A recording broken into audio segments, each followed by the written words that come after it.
Hello friends, welcome to the channel. आज मैं आपको गणेश जी की एक नई कहानी सुनाने जा रही हूँ जिसका नाम है विनायक जी की कहानी। चलो शुरू करते हैं। एक समय की बात है, एक ब्राह्मण और उनकी पत्नी थी। उनका एक पुत्र था। वह छोटा सा बच्चा गणेश जी का बड़ा भक्त था।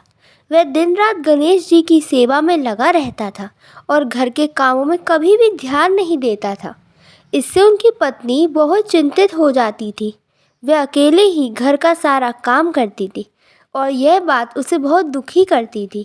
ब्राह्मणी बहुत दिनों तक अपने पति को समझाने की कोशिश करती रही, परंतु उसके पति का मन बदलने का नाम नहीं लेता था।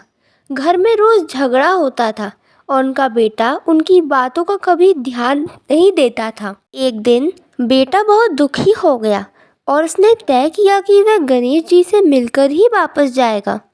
उसने मन में ठान ली कि आज वह गणेश जी के पास जाकर ही घर लौटेगा। वह जोर जोर से जय गणेश बोलते बोलते बहुत दूर एक घने जंगल में चला गया।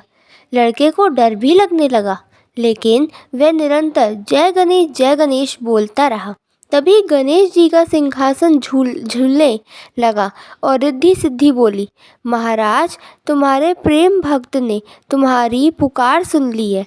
अब तुम्हें उसकी रक्षा करनी चाहिए। गणेश जी ने फिर अपने सामान्य रूप में आकर ब्राह्मण के पास आए और बोले, लड़के, क्यों रो रहे हो?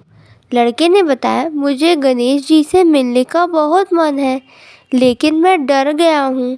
गणेश जी ने हंसते हुए कहा, तुम्हारा डर कैसे दूर हो सकता है? मैं यहाँ हूँ। लड़के ने फिर डर के साथ जय गणेश बोलना शुरू किया। तब गणेश जी का सिंहासन हिलने लगा और रिद्धि सिद्धि बोली, महाराज, यह बच्चा सच्चा भक्त है, आपको उसकी रक्षा करनी चाहिए। फिर गणेश जी ब्राह्मण भेष में लड़के के पास आए और बोले, लड़के, घर चले जाओ। लड़का बहुत खुश हो गया और घर लौट आया। जब उसने घर की ओर देखा तो उसे चौंकने की बजाय अछूत दरबार दिखाई दिया। बाहर घोड़ा खड़ा था और अंदर दुल्हन बैठी थी। लड़के की माँ बोली, तेरे भगवान गणेश ने हमारे प्रति बहुत कृपा की है।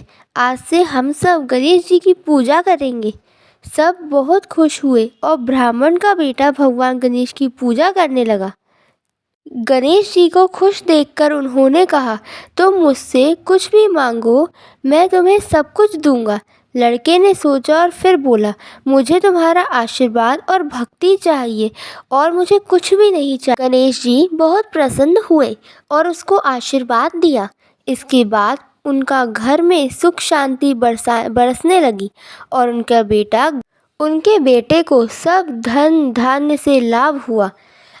इस तरह हमारी कहानी समाप्त होती है। और अगर आपको मेरी ये कहानी पसंद आए तो हमारे चैनल को सब्सक्राइब कीजिए, इस वीडियो को लाइक कीजिए और दूसरों तक पहुंचाइए। अब मैं आपसे बाद में नई कहानी के साथ मिलती हूँ। तब तक के लिए अलविदा।